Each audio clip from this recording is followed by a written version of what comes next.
G'day, listeners. This episode is proudly brought to you by our sponsors, supshq.com.au. Use BWB15 at checkout to receive 15% off and direct shipping.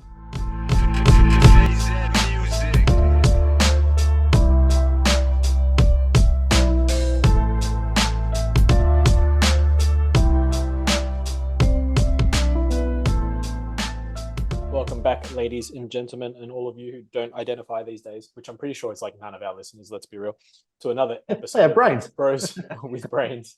Yeah, with my co-host, me, back in Melbourne, and also, I guess, Ben's here too. Show up sometimes. Yeah, when needed. When needed. For rant, and then I'll leave. Pretty much. I mean, it's just my week of saying what everyone's thinking, and I just unload it, and then I go away. It's like when people are like, "Do you know what you're talking about this week?" I'm like, "I have no idea. I got no idea." I'm just sort of get on. The same plan. Yeah, it's something that's pissed us off during the week, and we get into it. Yeah, like start talking. We try to work out like what it is that we're talking about, and then we have to go through our conversation, try and work it out. What can we get half an hour out of? Oh yeah, that's right. This thing pisses us off. That's right. This happened again, but short of that, what's been going on? Oh, these fuckwits are back. Crackety crack. So is that your last exam for now, or you got another one? No, that's it. That'll be it for the semester. So I just had a look at my next semester. It's frustrating. The exam block finishes end of this week, but class selections have opened for next semester. Yeah. So I was like in the midst of studying for the exam, but then also what's my next projection of course progression.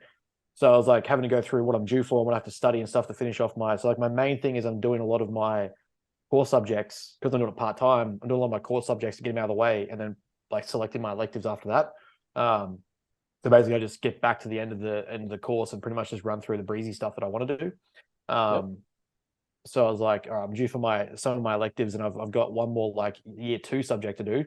So I had to do that, which is, again, this will be interesting and kind of go where we're going to talk about slightly, but so I'm due for coming up to counseling theory and practice, counseling theory and practice or practical one or some shit, which is basically like you start to delve into the philosophies and principles of counseling, therapy, and psychology, right? Like a clinical practice. So you look at all the different analytical topics and like the different sub schools of psychological intervention. And it just makes me laugh because like I'm now 3.5, 4 years into my degree at part-time rate, I guess, but still well over halfway. And I'm just getting to learn about the actual application of like clinical therapy and applying it. Yet you've got people that'll do a 2-second course online and become a weekend fucking lifestyle mentor and fucking mindset coach. I'm like, this is amusing to me because I literally now have to spend like $3,000 for 12 weeks, or what is it, 3 months, for one unit to actually like comprehend the basics of the, like underpinnings of the psychology of counseling people through problems and talking to them. So yeah, that'll be an interesting subject. And then I've got sports psychology actually. So I'm pretty excited. I've got to weasel my way into that one. Apparently they've taken off my course study plan.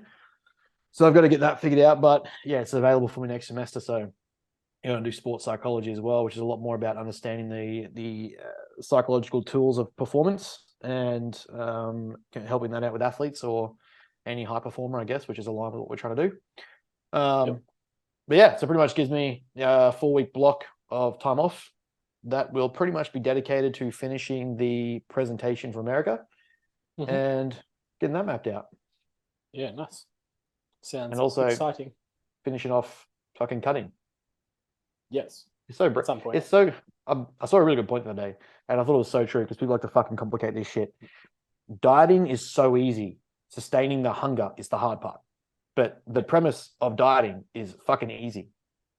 Take your drugs, keep your appetite down, fast for a fair chunk of the day so you have a time window to eat, train in there, do your start, your steps and cardio, and let it happen.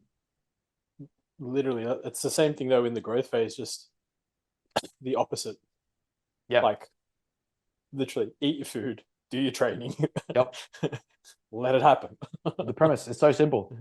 It doesn't need to be complicated. Like, yeah, you get fucking hungry about it, which is fine. And I guess that's where people fuck up if they're not prepared for it. But like the actual premise of it, man, I think it was like the first day where we planned it. I fasted, but I stayed until like 3, 4 o'clock because I was like, "Oh, I'll wait for you to send check-in to decide what to do." And then I realized you're overseas, and I was like, "Oh, that's gonna be a fair fucking wait. I'll probably eat something." But Yeah. once I got in my head, I'm like, I wasn't eating. I was like, whatever. Like, I'll just wait. Well, that's just it. It's like people make things really subjective when still what we're doing is quite objective. It's just like, yeah, you're hungry. And, Yeah, but again, people, feed into it, as it were, that, well, I'm hungry, so I need to eat. And it's kind of like, well, I guess from an evolutionary standpoint, sure. But, for your goal and what you're doing is that you need to fight that and say, well, no. And then when people realize it's like, you're not going to die from being hungry, like you'll be okay. yeah, That's where it is. And, first timers that have never done it, it's a totally different story. Like, it's understandable. You've never really experienced it. So obviously everything that you do experience thereafter is new. So you need to obviously learn and deal with the strategies. And that's why you never start from doing nothing straight into a prep. Like, you yeah, need to actually exactly. diet and grow and understand the feelings of both, because they both, funnily enough, have similar outcomes in Yeah, terms of how you feel. yeah, But at the same time, they're very different to then, going into a prep. And at least you're actually prepared to, feel those things and hopefully have some strategies worked out for them. yeah. Right. Like you get to a point where, like, and I guess this is why bodybuilders just naturally get better over time if you keep doing the thing, is that you learn to adapt ways to handle the situation or the circumstance or phase that you're in. Right. Like, you're going to come into a hunger phase. What did I do last time? Well, towards the back end, I realized I could have more volume foods, or pumpkin has less carbs than even like charisma potato. If I roast my vegetables, I get more flavor out of it. If I have like lower calorie sources, it makes all the difference. So then the next time, you just go straight to those things. You don't have to figure it out. So now next time, it's easier to cut. You're like, oh well, now I've gradually been through this. I understand the premise. Same with bulking. Trying to eat, 4, 5, 6,000 calories on the types of foods that you used into a cut probably isn't going to work because they're a lot more voluminous. So you've got to choose more calorie dense foods. Well, this time around, I figured that out. Well, okay, now my food's so high that I literally have to stick to an alarm. Okay, well, how easy is it to get that in? Well, I can start doing shakes. I could drink liquid calories. I could go with fatty and nut spreads. Like, you just eventually start to learn all the things over time, right? That just make it better or easier to do. And then it's funny because, like, I find the more you do it, the more you simplify the process, though people like to kind of overcomplicate it. Yet the ones who are really good at it just do it at the most simplest premise possible. Well, yeah, exactly right. And it's just, again, trying to be as objective and trying to remove as much emotion away as possible, even though I guess for a lot of people that's easier said than done. And again, it's probably why not everyone can or should go Oh through a yeah, for prep. sure. It's like, for I guess the talking topic, but I guess we're gonna have to try and create this fucking sheet, or this framework where we have to qualify people if they're good enough, if they're in a position to prep. If you're too bloody emotional, just stop. Just like, Yeah. why do it to yourself? Like, I don't understand. Like, Yep. why go through that emotional turmoil of a prep when you're actively choosing to do it as well? It's like, Yeah. you haven't got a gun to your head saying, hey, you need to prep. It's like, Mhm. you're choosing to prep, yet you're being emotional and stupid about it. It's like, Yeah. like, stop. Like, don't get me wrong. I'm of the belief, especially when you get to that point, there's differences between complaint and action, and complaint and genuinely complaining for the sake of it. Like, we sort of had this chat. I'll get to the point where I'm fucking hungry, and I'll be like, how much harder can you dig me before I technically may die? Or how much harder can I work for the next sort of 2 weeks before I technically might collapse and pass out and probably, like, something bad is going to happen? What's that point? But also, I'm fucking starving, but my desire to win is also more than my desire to starve. So, sorry, my desire to give up starving. So you get to that point where it's like, yeah, I'll complain about the hunger side, or I might just get more quiet, or I might be a little bit more like irked or agitated. But you're also like actively choosing to do the thing. So you recognize that that complaint has to be in relative, or at least ratio, to the fact that you're making a choice. But if you're consistently going to get yourself worked up about the fact that we're choosing to do something at will, then you're probably not in a position to do the thing that you're trying to do. Or at least you haven't fully grasped the concept of free will versus determinism. You've got the choice to do this. And I've said this 100 times. Every single day you wake up and make the choice to continue competing, you've chosen to be hungry. You can end that at any time and eat food. Literally, no one's saying, "Hey, don't eat anything." You're not restricted. You are Exactly. you are selectively choosing to engage in an action that requires you to drop body fat. We know that for the mechanisms of less body fat to occur, beta oxidation has to be present. That requires a calorie deficit. That requires less food. That is going to increase hunger signals. It's all a consistent pathway of mechanisms. That's a choice we make, though. Like, it's not like someone's got a gun to your head and says, "Hey, we're gonna do the fucking the New Guinea Death March and make you walk like fucking 1945 and go on a death trail and you've just got to collapse and pass out." That's not likely going to be happening. And the case is much more of the circumstance that you're probably choosing to be there, right? Like you're pursuing this endeavor on the intent that you want to be on stage. And that requires you to be hungry, which is going to require you to eat less food, which will mean that every single day you have to stick to your deficit. Yeah, exactly right. It's the old adage of mind over matter. Literally, it gets to that point where you've got to be understanding of the fact that your brain is going to tell you at every single possible point that you want food, that you are hungry, that this isn't what you want to do, that you're not going to be big enough, that you're not going to be lean enough, you're not going to be tight enough in the waist, you're not going to be robust enough or whatever.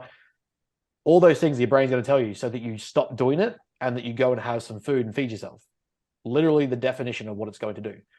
Your job is to simply outwork that and say, "Shut the fuck up." It's pretty much as complex as it is. And it's easy to say when you're fed, and when you're in the actual whole of it all, it gets harder, but everything gets fucking hard when you get that deep. Yeah, and that's why it's like you need to train the body to go there. And that's why, again, don't just start with a prep. Yes. Yeah, you need to really understand that sensation, that feeling, and understand that, going from 20% to 15% body fat is, a journey in itself, and you've done well, but then 15 to 10, 10 to 5, and then sub 5 is like crazy. So it's like they're all like literally levels. Like you're facing a new boss every time you get up. That's what I was going to put out. I'm like, it's legitimately just different levels of the same game, but like in different extremities. It's examples I've used before. It's like you've gone from playing park footy touch to being like, I can play the NRL. Yeah. It's not even comparable, not even remotely. The only objective similarity is that they both have balls and they both have a try line. That's the only similarity between the two. But you've gone, I've done X, therefore I can do Y. Yeah, and there's always people outside that bell curve, outside the norm, that can go literally 0 to 100. And like we've seen that in many facets, whether it be bodybuilding or ball sports, whatever it is. But again, they're so far and few in between. Like like they don't count statistically for what we're talking about, right? Because we always have to look at the more, not the less. Exactly. When it comes to this stuff. Yeah, like you just got to be able to understand. Like, it's something that I've always tried to push with people. It's better to assume that you are in the bell curve than to try and predict that you're not, because the likelihood is that if you try and say, like, let's say you're of the I'm metabolically healthy at any size crowd, the statistical probability that you're one of those people is very low. It's safer to treat yourself like you're not, and therefore work in the same principles and fallacies that we all have, versus trying to disprove that or presume that you're the one of the people that is outside that. Yeah. It's just safer to go, you know what? I probably am of the normality here, given my health sizes or my issues and what have you. I should treat it as such instead of being like, oh, but I might be the outlier. No, if you have to tell yourself you're probably the outlier, you might not be the outlier. Yeah, if you have to question if you're an outlier, you're not an outlier. Yeah. Like people that say, like, if you have to tell someone that you're a great coach, you have to tell someone that you're a great athlete. Probably not. I agree. Most of the time, people will tell you. Yeah, legit. Like, most good coaches that I know or have met are the ones telling me that they've still got so much to learn, or they're shit, or they're just like, I'm just continually upskilling and trying to find ways to be better. They're the ones that, exactly. Same thing. You're not the extremity here. You're the normality, but you want to try and give yourself the excuse to be like, oh, but I'm the outlier. Yeah, nothing wrong with striving for more, but striving for more and thinking you are more are probably two different things. Yeah, but I mean, we skipped straight past yourself, mate. How are we? How's being back in Australia? Yeah, not too bad, man. Not too bad. Cold, standard. Couple of mornings been getting up a bit early to go train, and it's like 3 degrees, 4 degrees.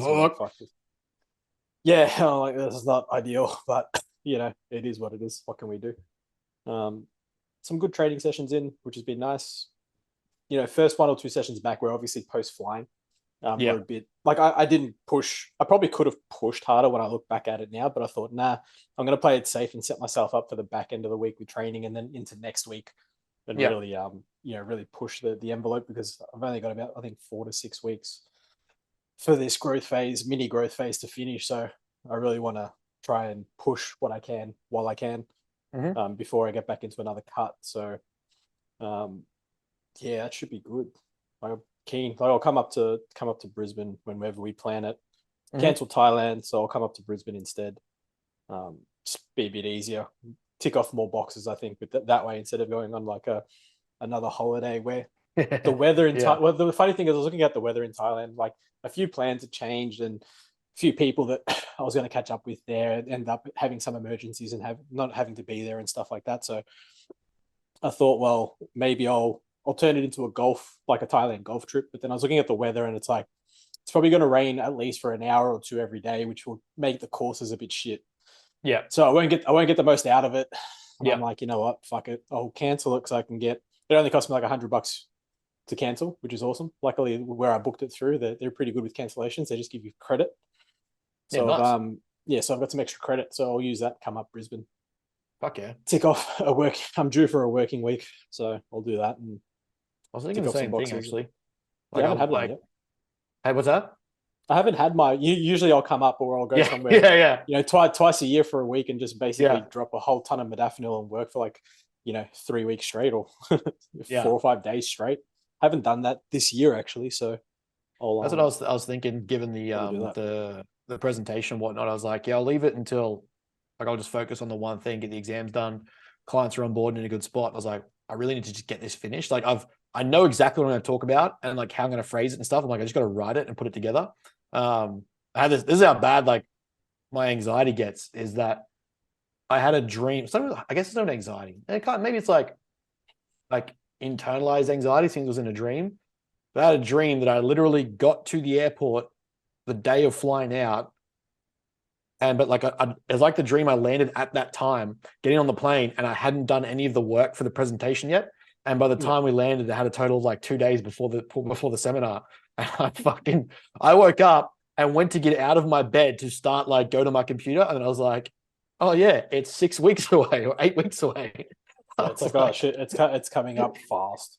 Yeah, like it's obviously my head reminding me it's coming up, but at the same time, like I freaked out thinking it was the day of leaving, and I'm like, fuck, I've got to get up and do this. And it just like I caught myself in the sleepwalk, being like, idiot, go the fuck to bed. You gotta like write a seminar while you're on the plane. Yeah, legit. I mean, why not?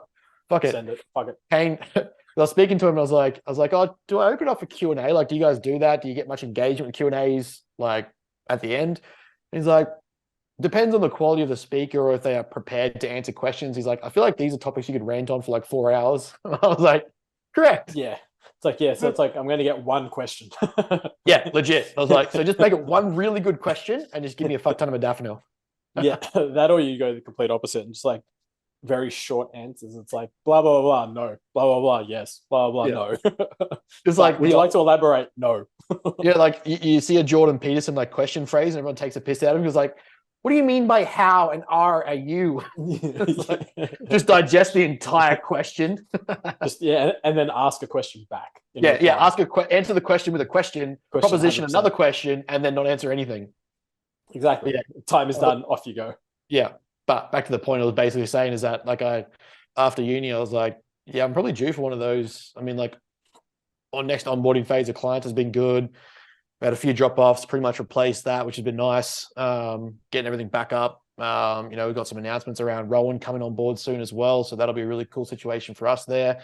I completely forgot that we pumped out like 3 ebooks of dieting assistance that I hadn't even remembered writing. That Brooklyn's like, oh, I got these to release. By the way, I saw that. Let's do this. I was like, oh yeah. Yeah, I forgot about those. I was like, oh, that's right. Glad you're doing your job. Yeah, we did things. I was like, so I wrote those obviously at some point midway through this year.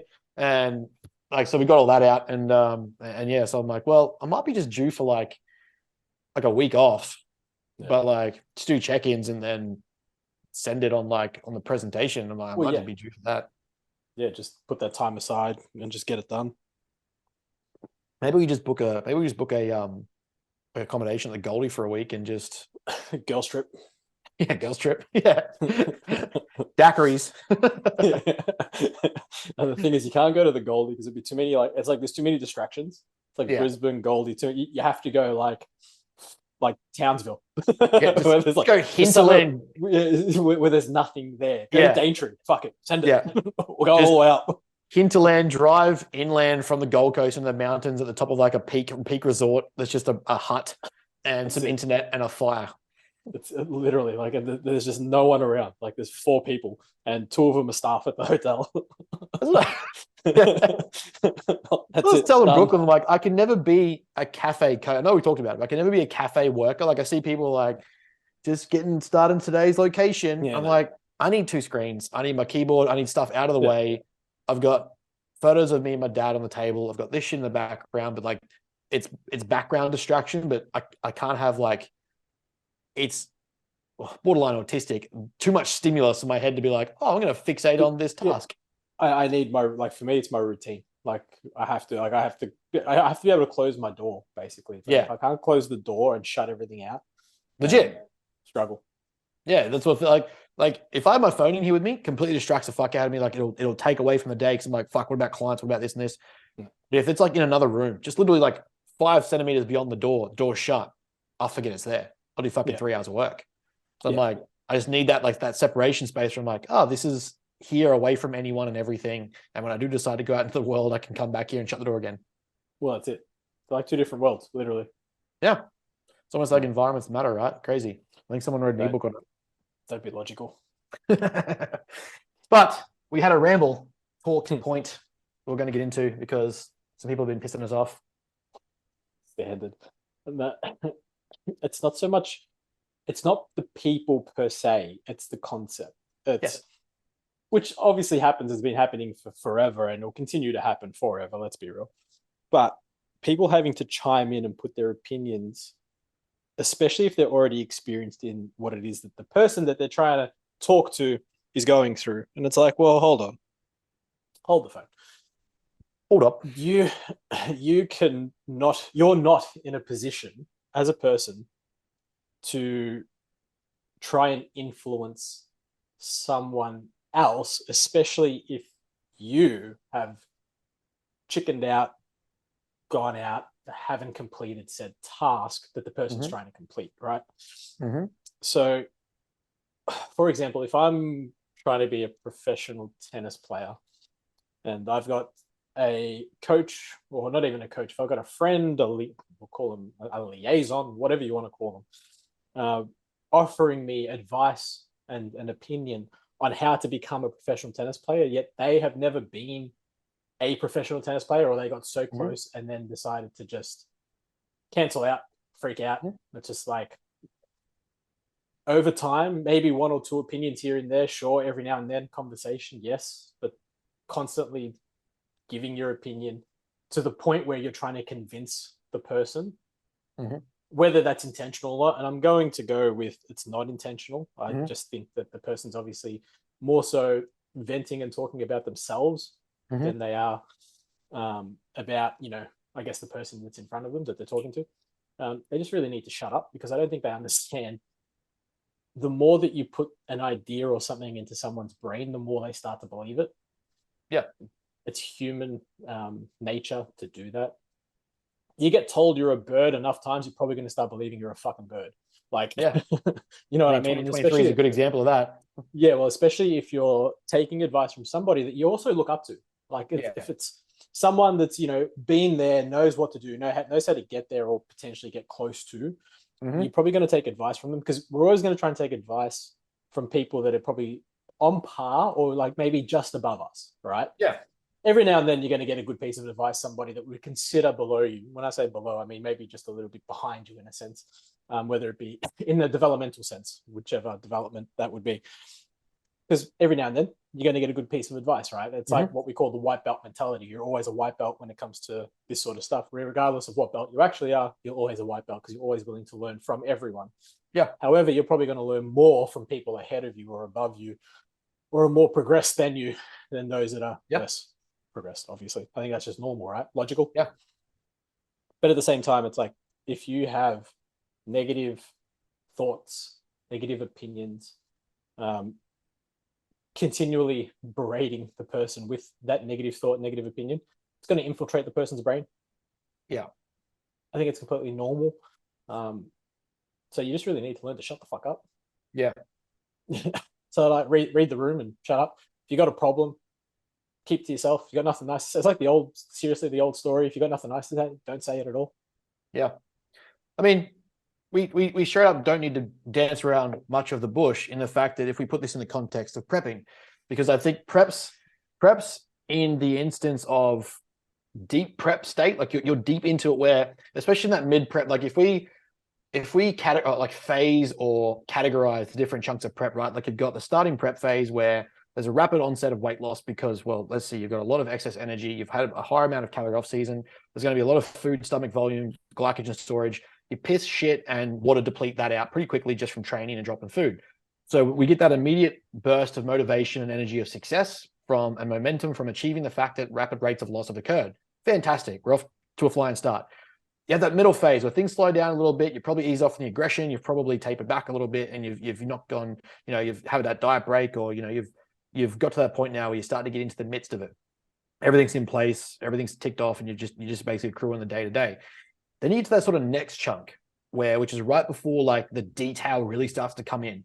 You're in that chunk where you are flat, you are emotional, you are lack of energy, you are feeling soft, you're feeling small, but you're also not feeling conditioned yet because, well, you're not as big as what you look like, but also you're not as shredded as the people that are either more seasoned than you, have been doing it longer than you, or on stage currently or just previously.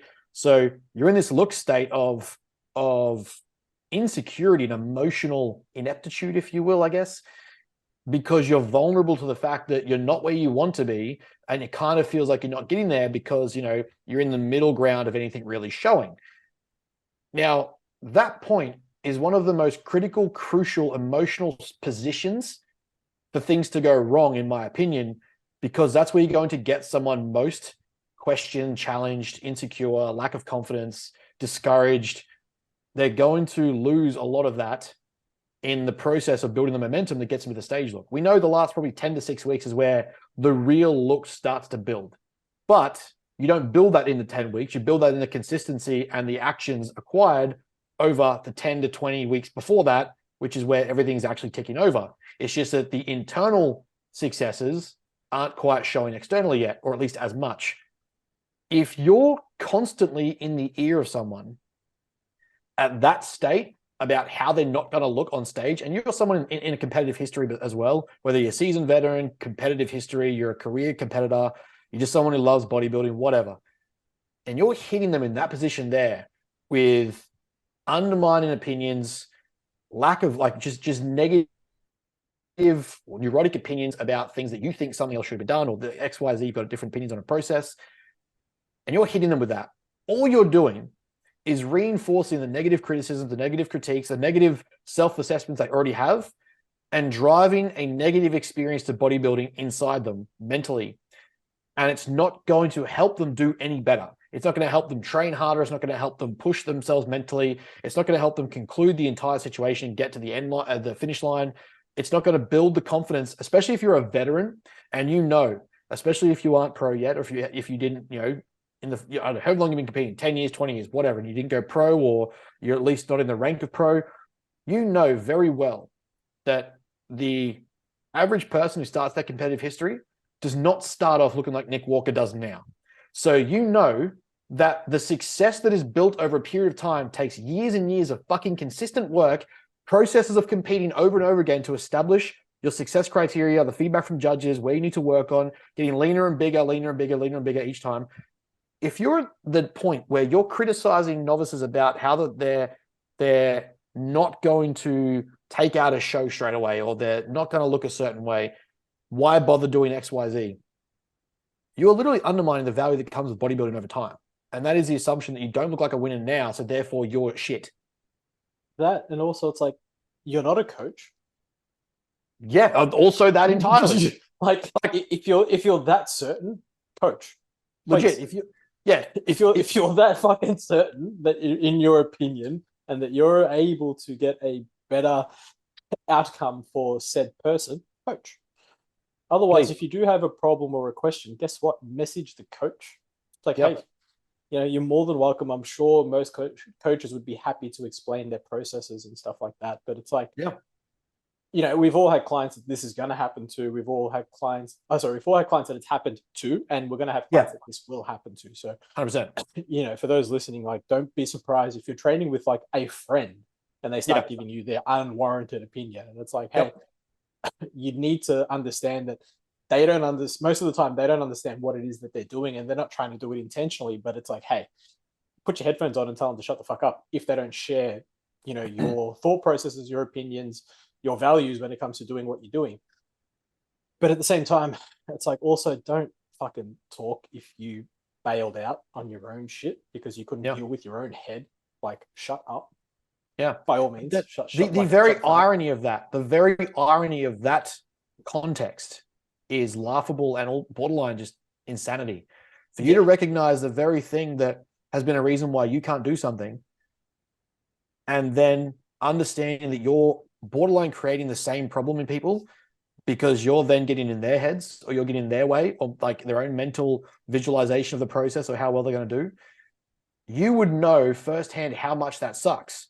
But then to go and do that, whether it's intentional, deliberate, or just simply like you think you're helping, also that you have a coach or you've had a coach, you've worked with coaches in the past. There's probably been like, especially if you start getting top tier, there's probably 10 or 20 or 30 other people telling you how to do it or what you should have done or this guy was wrong or that.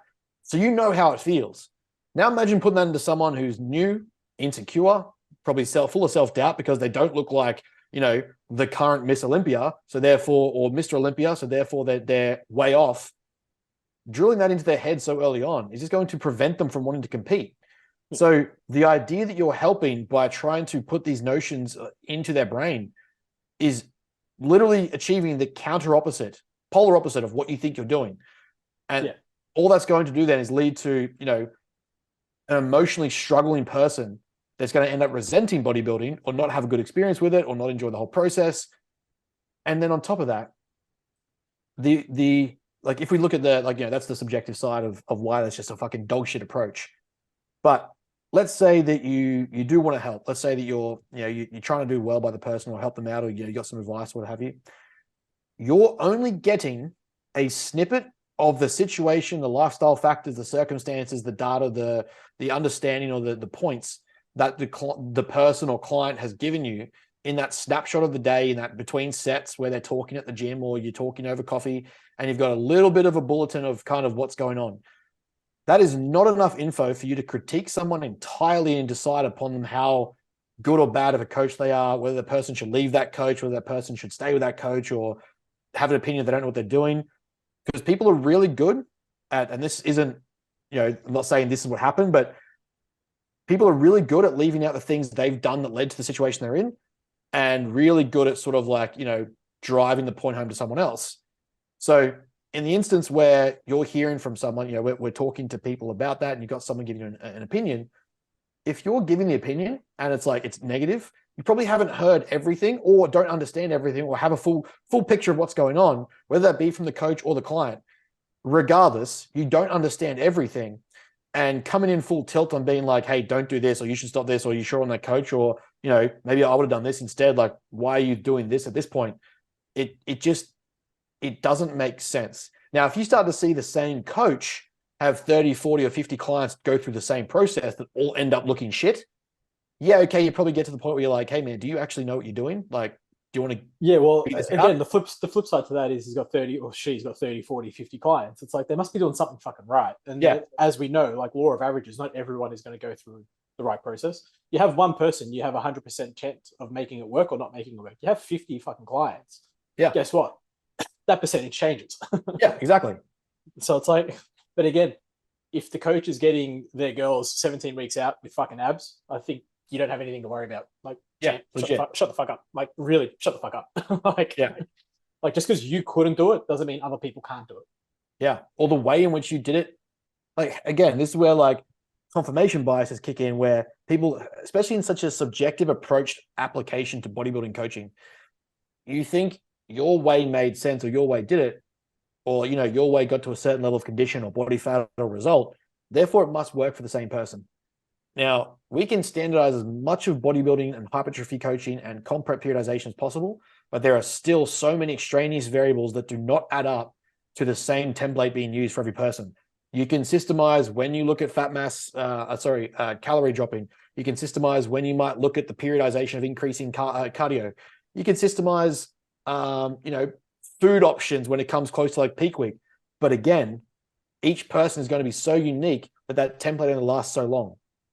Yeah, and it's going to require changes. Human. Exactly. You can't. You just can't do it.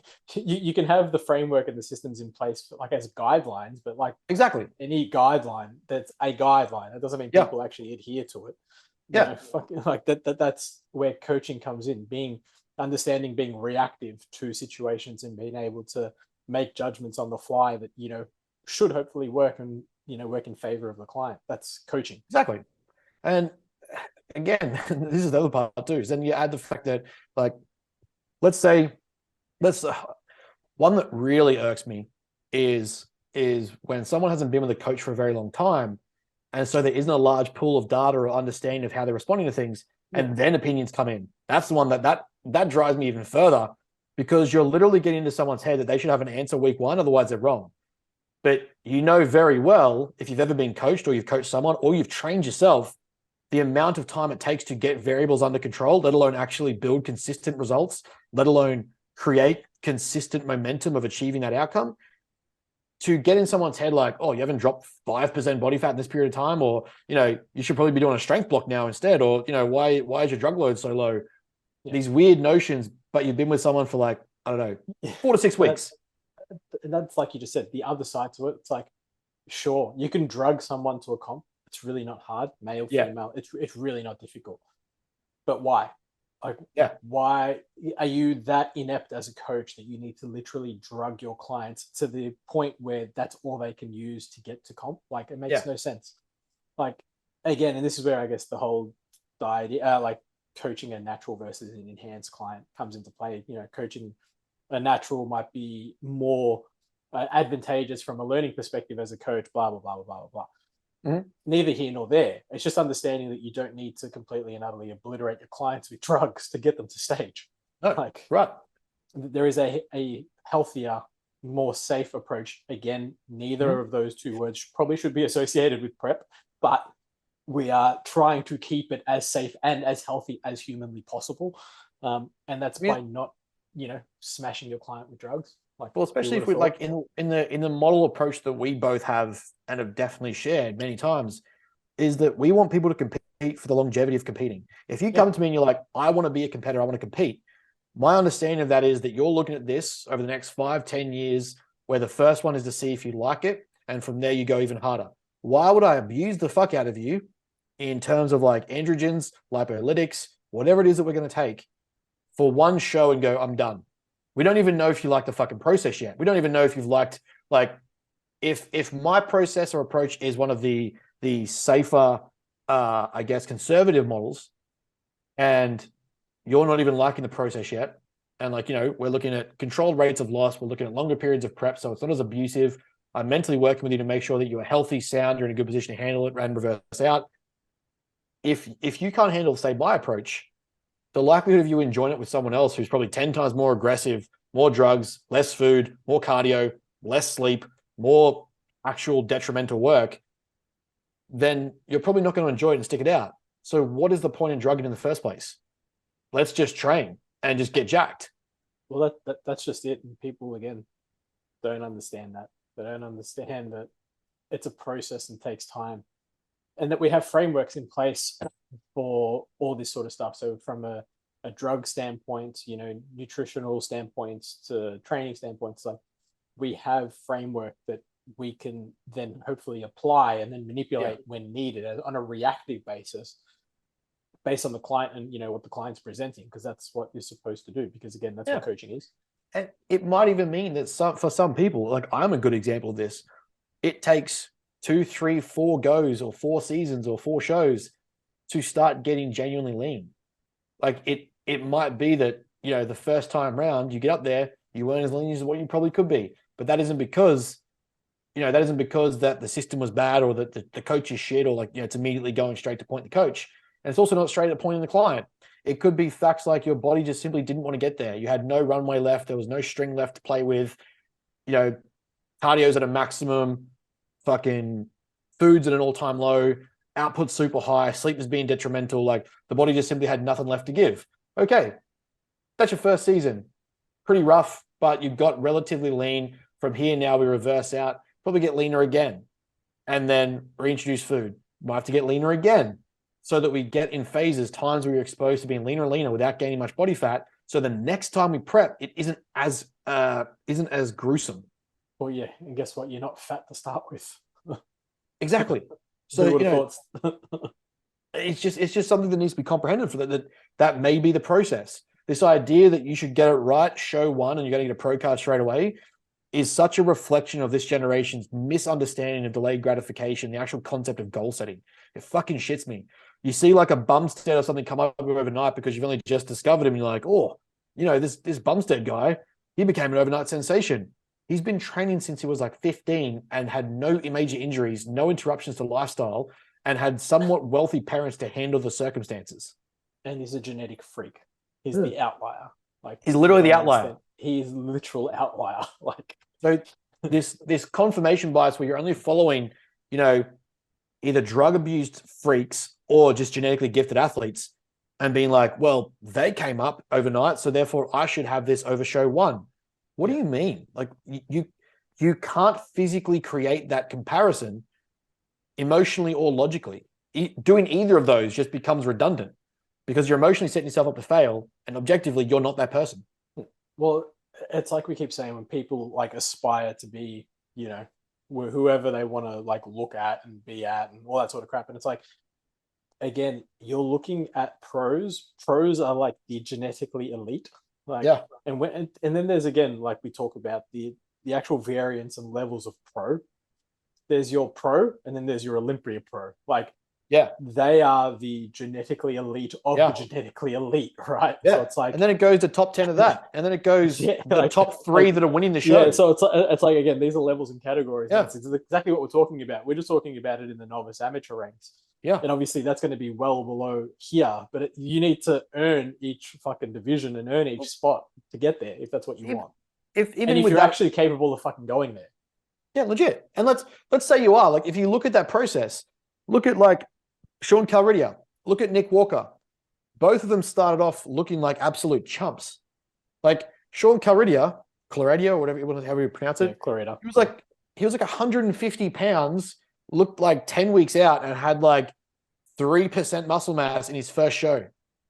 Is now one of the most successful 2-1-2 competitors of all time. And in fact, in the open ranks sometimes when he feels like it. You look at Nick Walker. Yeah, he has some, absolute mass monster, disgusting proportions and like visuals. But overall, as a whole, is a very successful bodybuilder. His starting physique was absolutely rubbish. And that isn't like personally having a dig at him. I fucking love how hard he trains and the stuff that he does. Like, good on him. He's going all in. But you look at him and go, okay, he was literally below average in physique development to start off with. If you had taken the perception of expectation of result that we have now and given that mentally to Nick when he first started, he wouldn't have done well. He wouldn't have competed. He wouldn't have kept going because he looked so average against other competitors.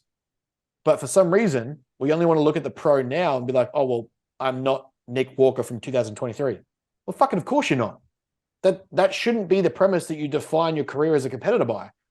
That's the same logic of going, well, I want to play basketball and I've made it to the national level, but I'm not Michael Jordan, so I guess I should pull out and never play again. Yeah, what do you fucking mean? Yeah, it doesn't make any sense to compare yourself to the best. If you want to aspire to be the best, there's a difference, and there's a difference that using these people as motivation versus using these people as a marker. Like, aim to be the best because that's what they did. Employ their work ethic. Employ the stuff that made them great. But you will never be them because guess what? You're not them. And they will never be the people that they aspire to be, and so on and so forth. You know what I mean? It's like 100%.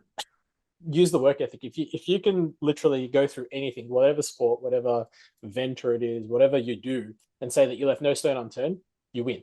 Doesn't matter where you end up, you've won, because that's all you can do, right? Yeah. If you can literally come to the end of it and say, I've done everything that I could have done, done, simple, sorted. Yeah. And then you tie that back to just the actual initial point of the rant. If you're in a prep and you're training for that thing, and you're training for that finish, you're getting there to the show, like, I need to be the best version of me I possibly have to give right now, then as long as you're doing that thing, which is leaving no stone unturned, doing everything that you're asked, putting your trust in the coach that you have, listening to the people around you that are there to actually understand everything, not just parts of the picture, and to have a negative opinion or already have predisposed neurotic biases towards you. If you're doing those things, then the external negatives don't creep in.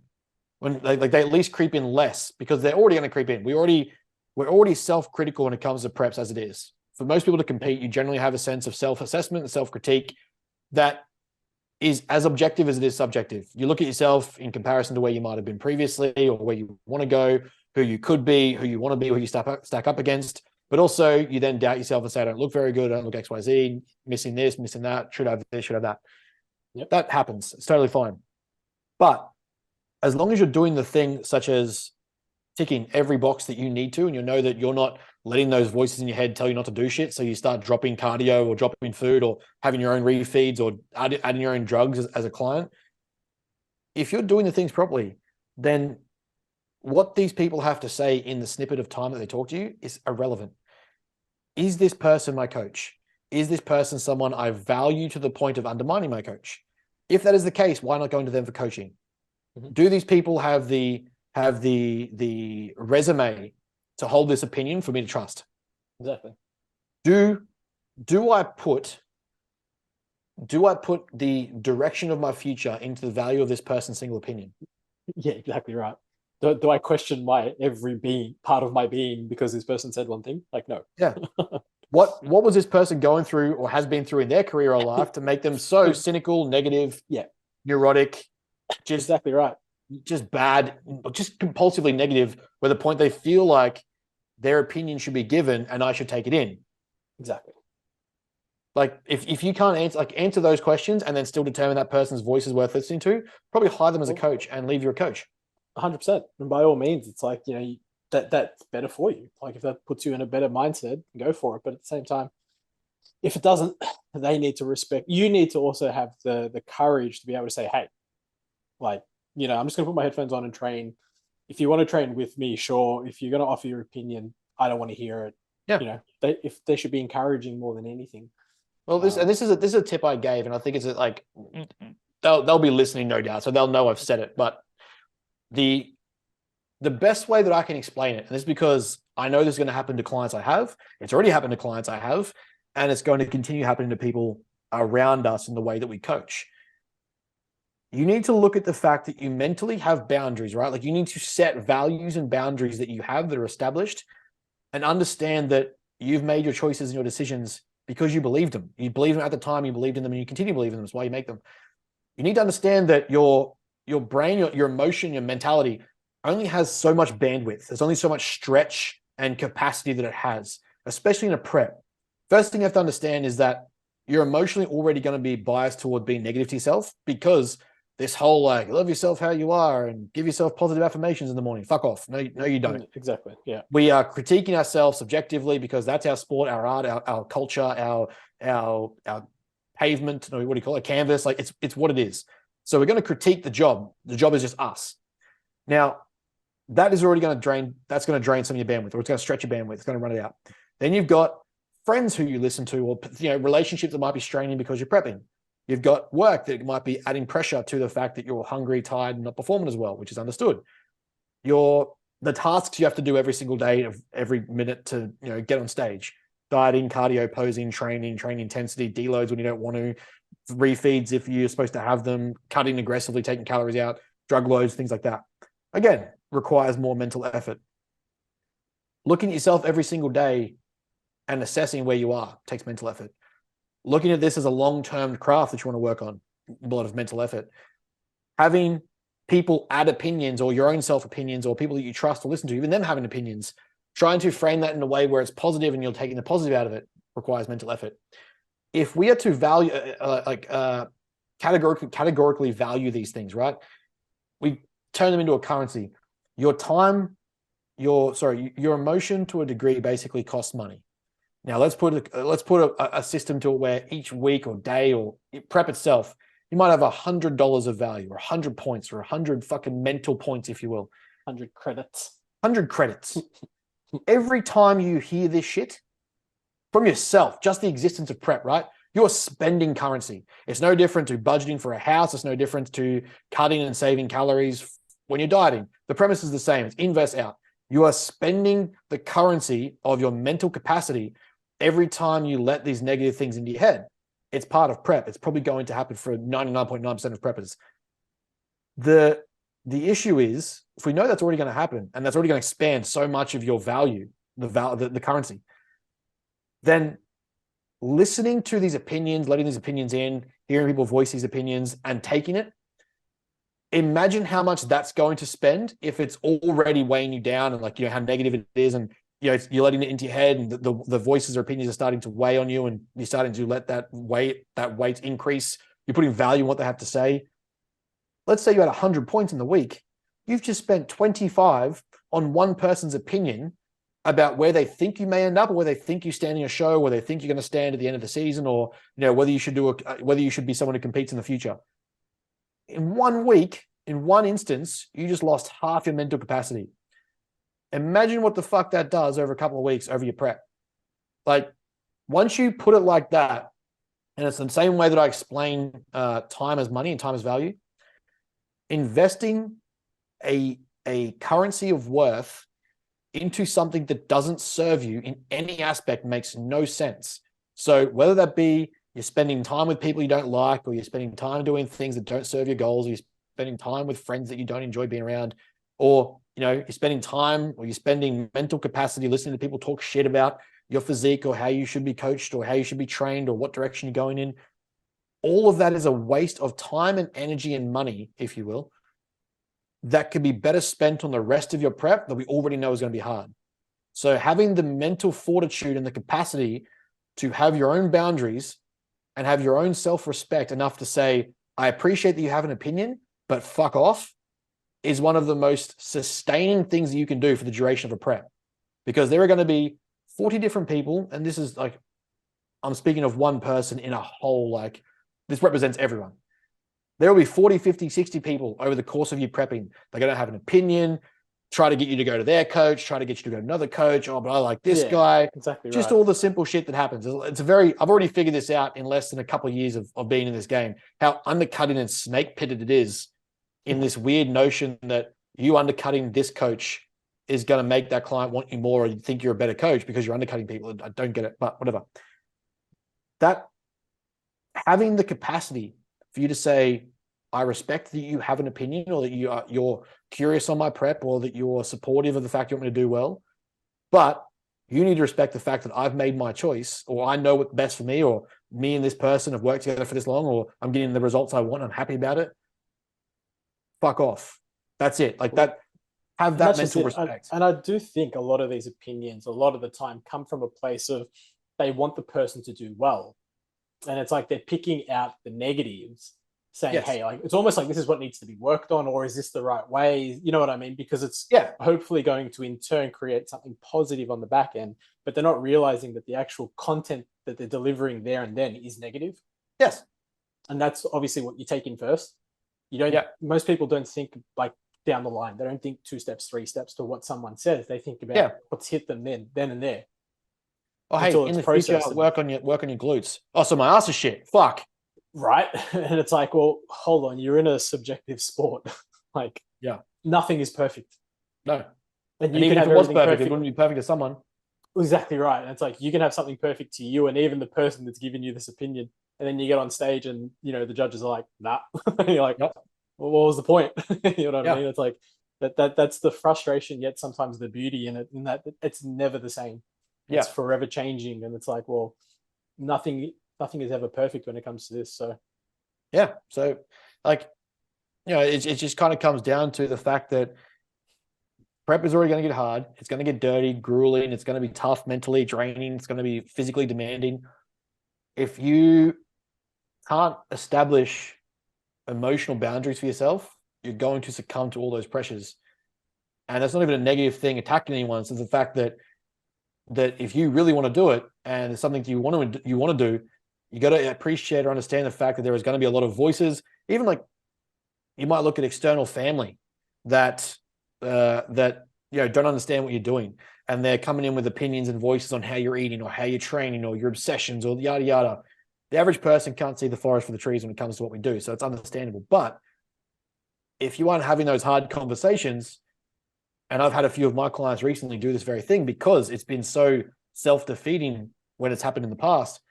If you don't have those conversations, set those boundaries, you are allowing, and I guess it's the best way to put it is to take ownership and accountability of the fact that you are allowing those negative opinions into your head because you aren't standing up to the fact that you don't need them and don't want them, and you just don't want to tell them. Exactly. If someone respects your opinion, if someone respects you enough that they want to help you succeed, they would respect the fact that you've put up boundaries and said, "Hey, I don't need to hear this shit." Like now, that's just it. It's just like you also the person can't play the victim all the time. Like you need to take responsibility for your own thoughts and actions, and having the ability to say, "Hey, I'm just here to train. You want to train with me, train with me. You don't want to train with me, don't train with me. I don't care." Like you have a job to do. You have a task to do. Yeah. That's going to get you somewhere in 10, 12, 15, 20, 40, 30, 100 weeks time. Yeah. Just literally just ask, should in scenarios where this comes up, if that person's even a competitor, the likelihood most of the time they aren't, but if they are, how did you look in your first seasons? Show me photos of you and how perfect your physique was in season 1 or season 2 or season 5. Then we'll have conversations about how you want to talk to me in my seasons. Yeah, I feel like it's only valid if the person's an IFBB pro who's actually competed on the Olympia stage and finished top 3, maybe top 5. If it's not one of them, doesn't count. Cool, bro. I appreciate it, but also, you know what? No, put it. If they've got an Olympia invite, we'll put it there. If they've got an Olympia invite and they've given you, some sort of opinion or advice, by all means, maybe worth having a listen. Maybe if they're prepped by a coach who's killed their clients, maybe not.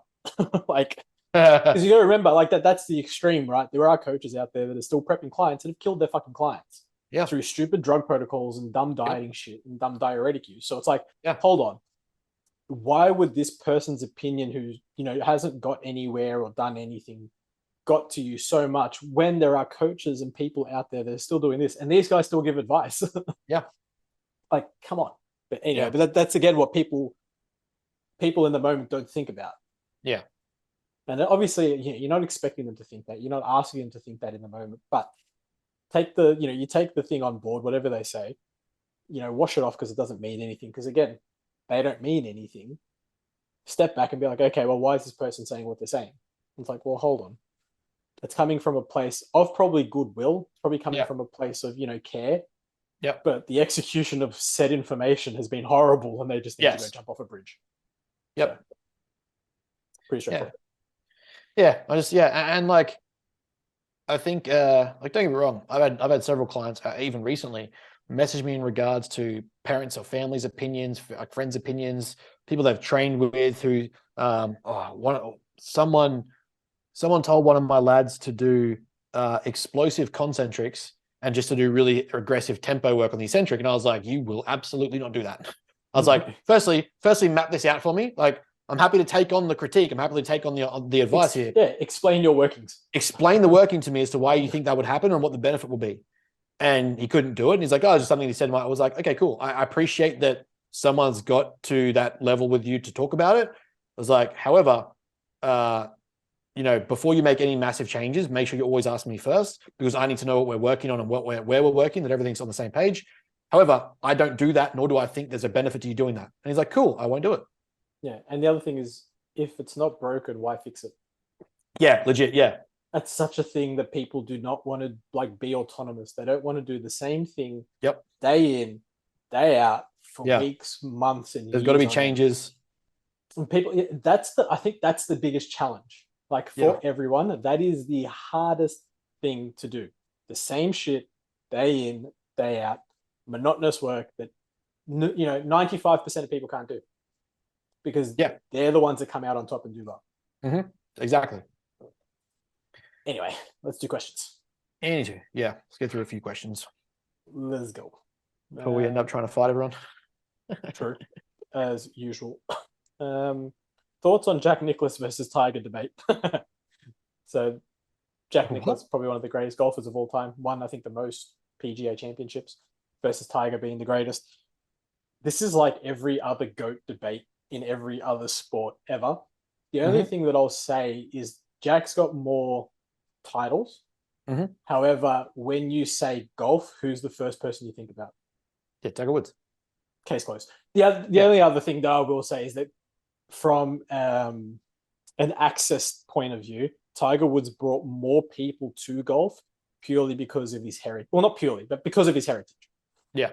He was able to open up a door to people or to kids that thought that they'd never make it as a pro. Like, he was still able to go out and, become who he is and, like who he basically became, and open that door to players of other ethnicities that maybe wouldn't have had that chance, because still, like, even as he came up, he wasn't able to play at certain golf clubs because they wouldn't let black people play.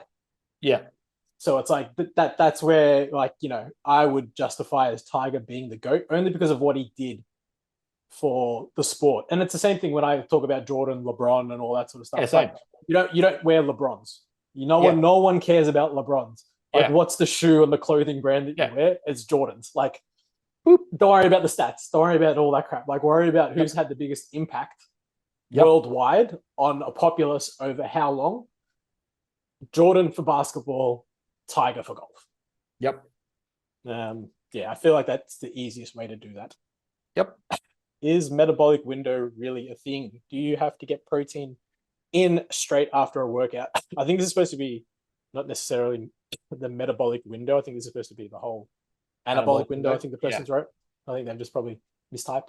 I feel like we've adjusted this. We've actually gone to this question many, many a time. Hierarchy of things, no, doesn't really matter. As long as you get your protein in over a 24-hour span, it's fine. If you're looking for the 1%ers, we know it's about a 3-hour-ish window for protein synthesis to occur. So in theory, if you were to have some protein every 3 hours or so, you may be able to keep amino acid levels at its peak or optimal, which gives your body every chance to recover. Does it really matter? Probably not.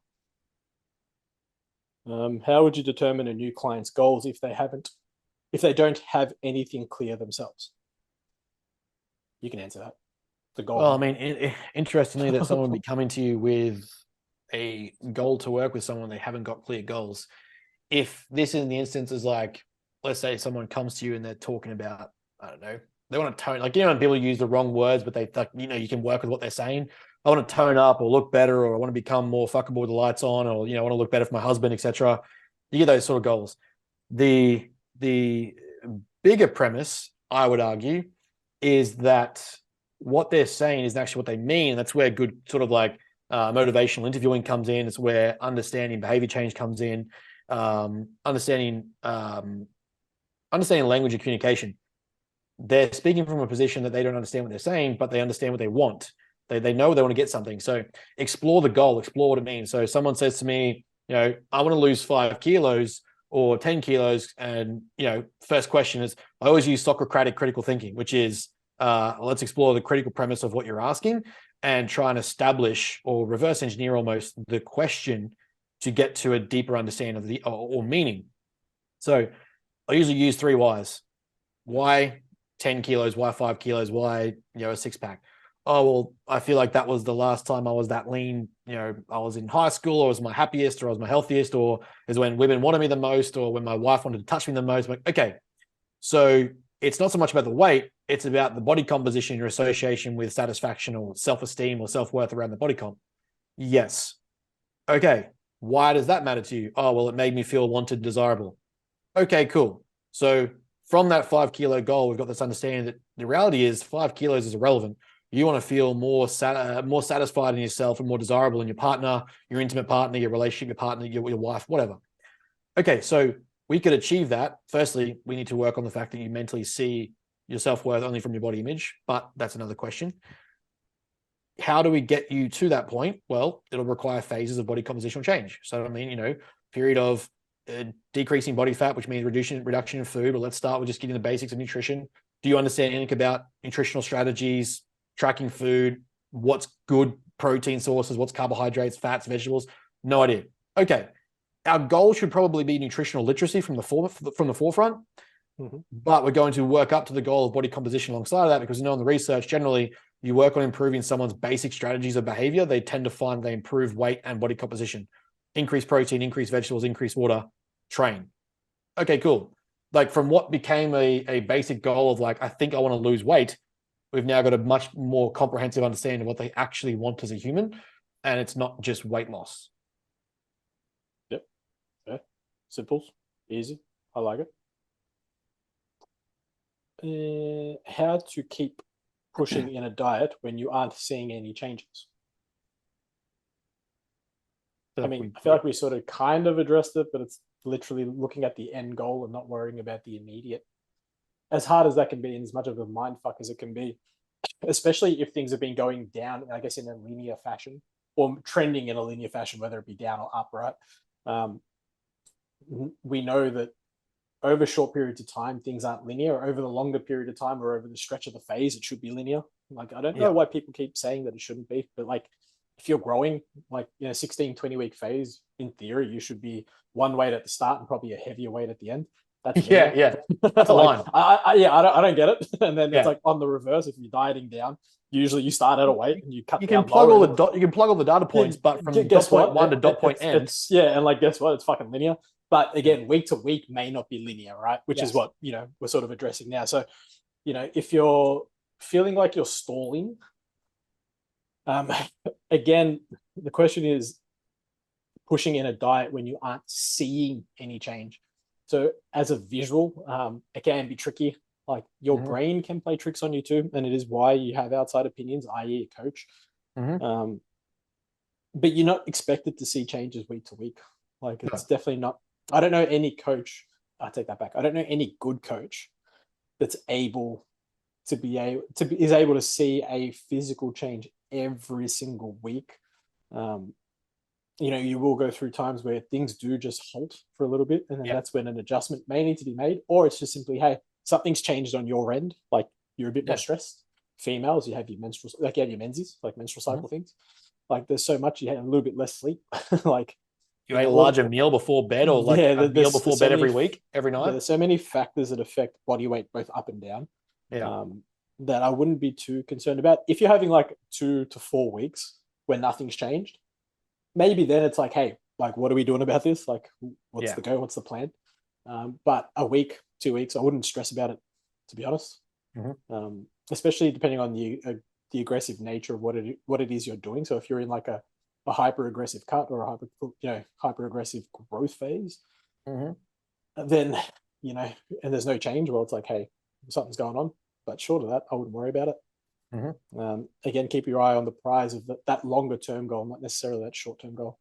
Yeah, fair. When clients struggle with adherence to nutrition, where do you start to improve it? Well, it's when clients wavers from adherence. So it's like, if they've been adherent and then they start to waver from adherence, it's like, hey, why? What's changed? What's going on? Like, what's going on? Yeah.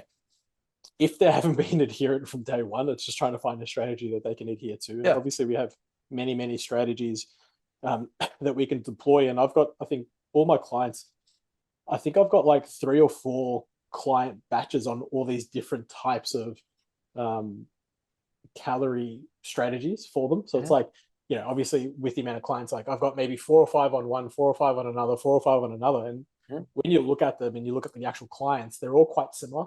Like, they have either similar jobs, similar stresses, similar lives. So it's like, okay, well, this makes sense for that particular group of people. This makes sense for that particular group of people. So, it's finding a strategy that can keep you adherent. But if you have been adherent and then you waver from adherence, well, what's changed? And it's a simple question from the coach to the client as to why, what's going on. Yeah. And yeah, generally just figure out what the root cause of that is, or at least get to the direction of the cause and try and figure that out. It's like, okay, well, is this going to be suitable for us long term, or should we make this change here, or should we implement something different whilst this is happening? You know, like you got to look at like then that's where true coaching comes in. You look at things like lifestyle factors. Someone goes from having no child to having a child, the drastic change to the freedom they have to track food as loosely, or go out and get food when they want it, or not have a plan, or not make food up for a couple of days at a time, all becomes impactful on whether or not they're going to be adherent to what they've been doing. So you got to look at, and that's obviously a drastic example, but you got to look at the lifestyle factors that go into the person as well, so we can figure out why it's happened. Yeah. Best educational upskilling courses you've come across for coaches. Man, depends on what you want to upskill in. Yeah. Like, it's such a varied question. And I know the person obviously asking doesn't understand that there's so many different specific topics you can upskill in. Yeah. It depends. To cover like all bases. Actually, I haven't seen what they offer, but I do know the coaches quite well. Paul Standel and I think it's James Hutton from England. They used to be part of the Muscle Mentors. Now they created their own little mentoring program, and I think it covers both nutrition and training. I know they're training heavy, like they're biomechanics heavy, but I've got a feeling there might be some nutrition in there as well. It's really tricky to find one that's got both. J3 has both. It has a bit of PED work in there, but they touch on the basics of everything, whereas I'm pretty sure, knowing Paul as well as I do, they'll have a heavy component of biomechanics and training. So it's like you'll get really good at that stuff with then a touch of nutrition, I think. Yeah. That'd be the one to go to. Otherwise, J3 is going to be the one that I promote. My boy Luke over there in the States, and they've got their women's one that's come out now. And so that's pretty cool. Yeah, agreed. Okay.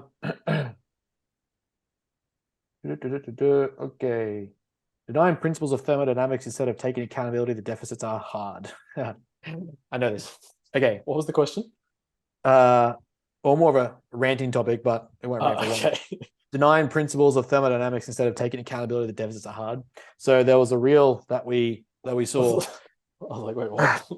There was a reel that we saw of a person claiming to be a biochemist who did a thesis on the law of thermodynamics being not plausible and based and grounded in racism and social injustice and all these things, and was created by surely the person's American. Yeah. Yeah, fucking Jesus. Yeah. So, and of the larger center of mass variety. So the argument then became from her that calories in versus calories out is fundamentally flawed and it's wrong. And the carb, I think she went to the carb insulin model again, which just fucking every single person with a brain cells known has been disputed for a long time. And basically just got to the point of saying like, calories in versus calories out doesn't work. And in order to deny it, you are essentially denying one of the fundamental laws of the universe in that energy cannot change state. Energy cannot be destroyed. It just simply changes state. Yeah. Energy in versus energy out is going to change states, but it can't be destroyed.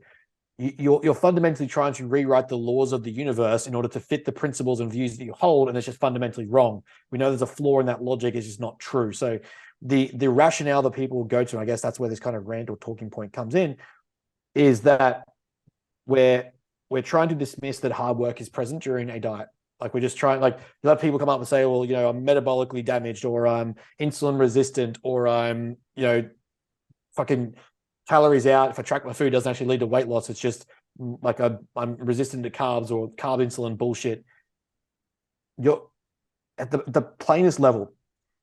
If you simply achieve a deficit, it doesn't matter what modality you use, what argument you try to make. At the end of either one of those scenarios, either way, in order to lose weight, you're still going to consume less food than you put in that your body needs.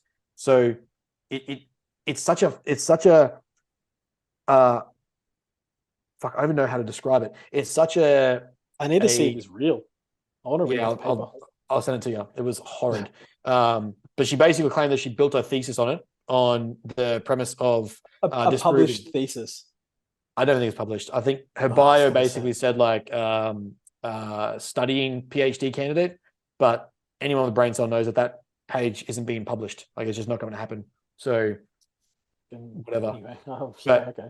yeah, this idea that like the idea that you're not going to be hungry in a deficit and that you aren't responsible for your deficit and that you are somehow an exclusion to the rule or that the principles of the universe don't apply to you, again, it's just one of those subjectively, I'm going to make myself an outlier where I should be the average to justify why a result hasn't occurred.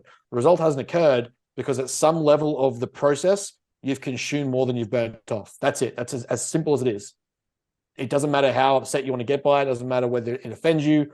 The fact of the matter is there is a reality in which in order to lose weight, burn body fat, we need to eat less and move more. The application of that can be hard, but the foundational principle can't be denied. And that's just something that people don't want to hear for some reason. Yeah, like I said, I am very curious to listen to this reel, and if they've got the paper to read it, that'd be as much as I don't read research as much as I used to. That would be an interesting one to read. It was painful. Yeah. But yeah, that's about it. Easy. I like it. Simple. Nice one. Easy. Well, as always, ladies and gentlemen, and those that don't identify, thank you for tuning in. Hopefully you have a great weekend since this comes out on a Saturday.